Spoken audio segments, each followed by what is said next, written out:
सावन मास महात्म 5वां अध्याय। भगवान शंकर बोले, हे विप्र, कोटि लिंग का महात्म तथा पुण्य का विधान नहीं कहा जा सकता। जब एक लिंग महात्म की कथा कहना ही असंभव जान पड़ता है तो फिर कोटि लिंगों का महात्म कौन कह सकता है। यदि मनुष्य में कोटि लिंग निर्माण करने की शक्ति ना हो तो उसे केवल 1000 लिंगों का निर्माण कराना चाहिए। इसमें भी सामर्थ्य ना हो तो 100 लिंग बनवाना चाहिए। इस मास में केवल 1 लिंग बनवाने पर भी जीव मेरे पास निवास कर सकता है। कामदेव के शत्रु भगवान शंकर का 16 उपचार से षडक्षर ओम नमः शिवाय मंत्र सहित अर्चन करना चाहिए। ग्रह यज्ञ करके उद्यापन करना चाहिए।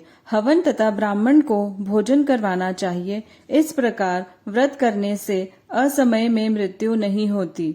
इस मास का व्रत वंध्यात्व को हरण करके संपूर्ण आपत्तियों को दूर करता है, रोग ताप को मिटाता है, ऐश्वर्य में वृद्धि करता है।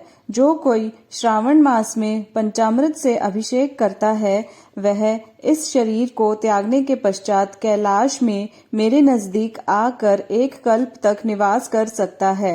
वह प्राणी पंचामृत पीने वाला, गौ तथा धन आदि से युक्त, अत्यंत मधुर भाषी त्रिपुरासुरहंता भगवान श्री सदाशिव का प्यारा होता है। श्रावण मास में चावल नहीं खाना चाहिए। जो प्राणी इस महीने में हविष्यान भोजन करता है वह चावल आदि संपूर्ण धान्यों के अक्षय निधि से युक्त होता है। जो व्यक्ति इस मास में पत्तल पर भोजन करता है उसको भोजन के लिए सोने के पात्रों की प्राप्ति होती है तथा शाक त्यागने मात्र से शाक का कर्ता होता है। और जो इस महीने में भूमि पर शयन करता है वह कैलाश में निवास करता है। जो इस महीने में 1 दिन भी ब्रह्म मुहूर्त में स्नान करता है उसे पूरे महीने तक नहाने का फल मिलता है। इस मास में जो प्राणी जितेंद्रिय होता है उसे इंद्रजन्य नल की प्राप्ति होती है।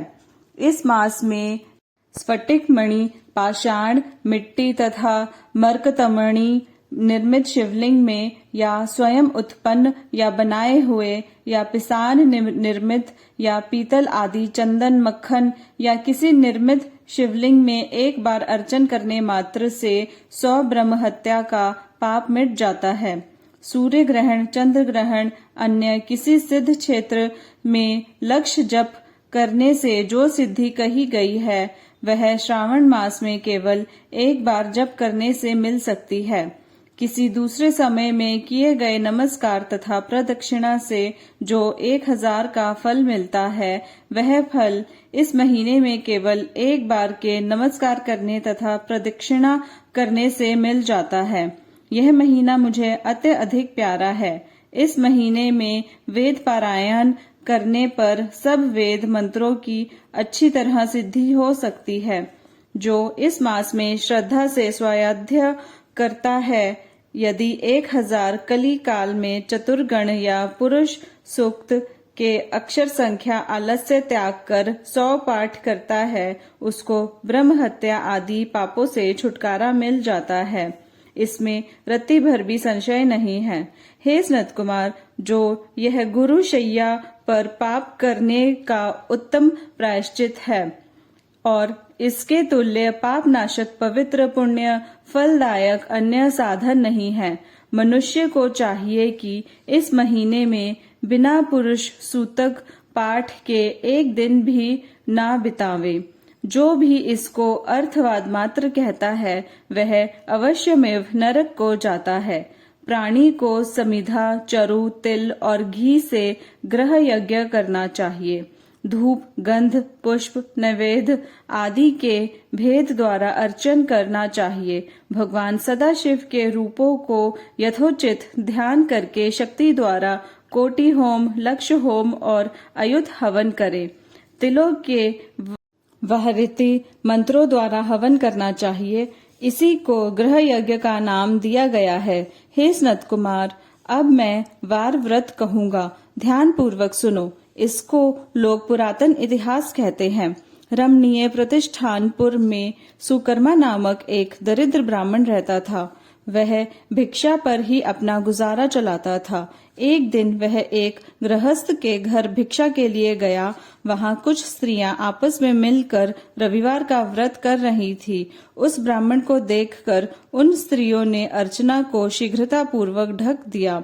उधर ब्राह्मण को अर्चन विधि जानने की लालसा थी। उसने उन स्त्रियों से कहा, आप सब ने इस व्रत को क्यों ढक दिया है? आप सब साध्वी हैं, कृपा करके मुझसे इस व्रत की विधि कहिए।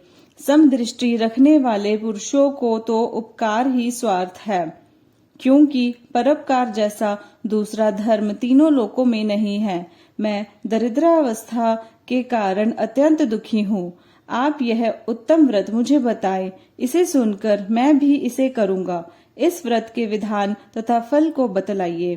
स्त्रियों ने कहा, हे ब्राह्मण, यदि व्रत में उन्माद या प्रसाद या प्रमाद, विस्मरण, भक्तिहीनता या अनास्था करेंगे तो इस व्रत को तुम्हें कैसे दें? ब्राह्मण ने कहा, मैं ऐसा नहीं करूँगा। उनकी ऐसी बात सुनकर उन स्त्रियों में से एक प्रौढ़ स्त्री ने उस ब्राह्मण को उस व्रत की विधि बतलाई।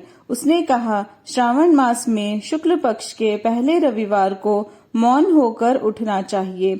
शीतल जल से स्नान करके नित्य कर्म करके पान के पत्ते पर 12 परिधि वाला मंडल लिखना चाहिए। उसे लाल चंदन से सूर्य नारायण के तुल्य गोलाकार लिखना चाहिए। उस मंडल में संज्ञा नाम वाली स्त्री सहित सूर्य का लाल चंदन द्वारा पूजन करना चाहिए। घुटने जोड़कर जमीन पर बैठकर सूर्य के 12 मंडलों पर अलग अलग लाल चंदन से युक्त लावा तथा जपा पुष्प से मुक्त अर्ध होकर श्रद्धा भक्ति से सूर्य नारायण को देना चाहिए।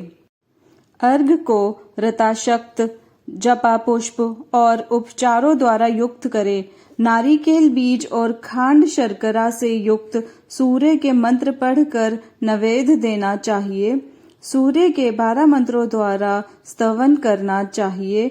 12 बार नमस्कार करना चाहिए, 12 बार प्रदक्षिणा करनी चाहिए और 6 सूत को एक में मिलाकर उसमें 6 ग्रंथियां लगानी चाहिए। इस सूत्र को भगवान श्री सूर्य नारायण को अर्पण करके उसे अपने कंठ में बांध लेना चाहिए।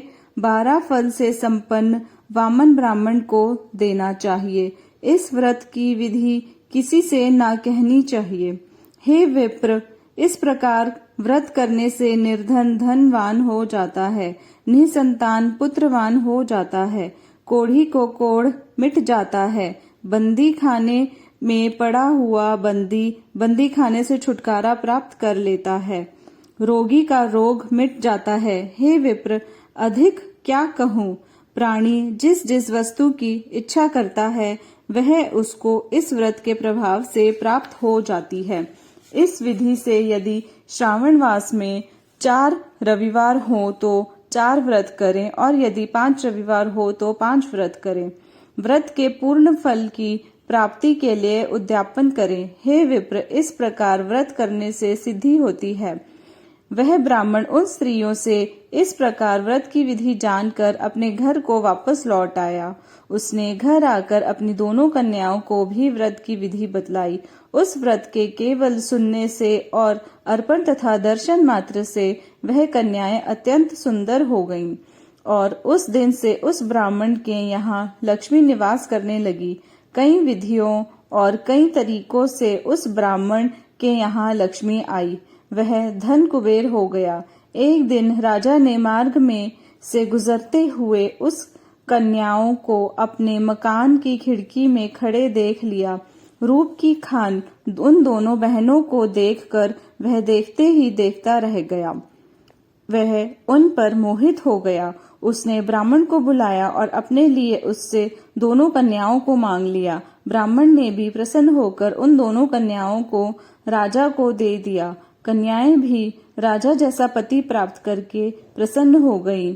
फिर उन्होंने इस व्रत को किया तो पुत्र पौत्र आदि से युक्त हो गई। हे स्नत कुमार, मैंने बड़े अभ्युदय को करने वाले इस व्रत को आपके सामने कहा है। हे ब्रह्मा के पुत्र, जिस व्रत के सुनने मात्र से सब इच्छाओं की पूर्ति हो जाती है और इसके अनुष्ठान मात्र के फल का क्या कहना। 5वां अध्याय समाप्त।